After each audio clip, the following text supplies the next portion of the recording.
Hey guys, how's it going? My name is Adam. Today I'm going to show you how to upload work on Dribbble. So what I'm going to do, I'm going to go ahead into my App Store, Google Play, if the Dribbble app is updated or exists on App Store or Google Play.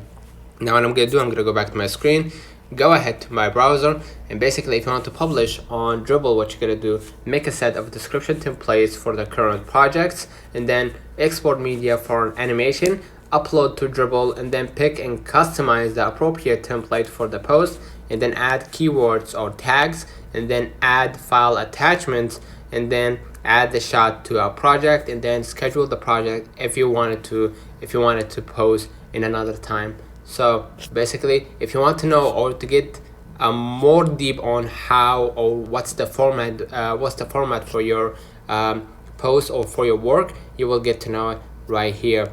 And for example, right here, if you scroll a little bit down to the file tags and other polish, here it says upload the MP4 file. They like to upload MP4 for their animation, and with a resolution of 1600 and 1200 using H.264 compression. With other compression formats sometimes won't work.